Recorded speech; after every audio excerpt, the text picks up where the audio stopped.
गेलो चैत्यग्रहामध्ये, बरोबर. चैत्यग्रहात एक स्तूप होता, बरोबर का नाही? हा, इथं पण आहेत, इथं तर खूप आहेत. 1 2 3 4 मोठं किती आहेत? 14 आहेत. किती आहेत? 14. परत 14 स्तूप इथं कशाला आहेत मग? पण सांगायला 14 स्तूप आहेत टोटल. कशासाठी आहेत 14?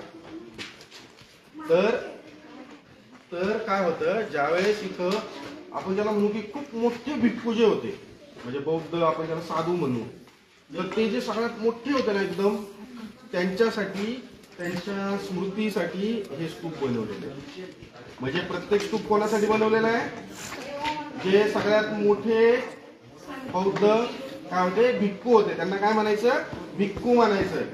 तर त्या भिक्खूंसाठी, ते जे सगळ्यात मोठे भिक्खू होते, जे शिक्षक भिक्खू होते, ज्याला थेरो म्हणतात किंवा महाथेरो म्हणतात, जे सगळ्यात उंच पद्धतीनं वरच्या ह्याच्यावरती जे शिक्षक होते ना, तर त्यांच्या स्मृतीसाठी हे स्तूप बनवले.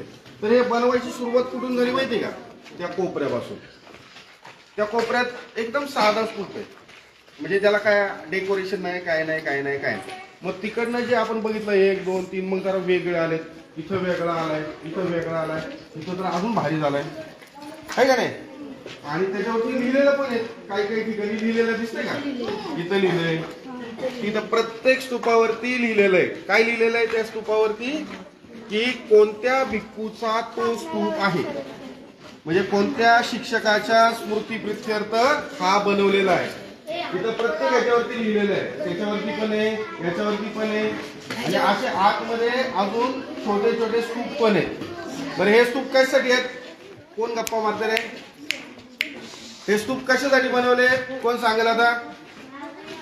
समजलं का नाही? काय समजलं? काय गप्पाच मारत बसते? हा, त्यांच्या स्मृतीसाठी बनवले, बरोबर. आज आपल्याकडे पण समाध्या बनवतो ना आपण गावाकडे. जर कोण वारलं तर त्यांची समाधी असती. आता जसं आपण रायगडावरती बघितलं तर छत्रपती शिवाजी महाराजांची काय तिथं समाधी आहे, बरोबर आहे का नाही? तसंच काय होतं, त्या काळामध्ये सुद्धा जे भिक्खू होते, जे मोठे भिक्खू होते एकदम, त्यांच्यासाठी ह्या त्यांच्या समाध्यात आपण असं म्हणू.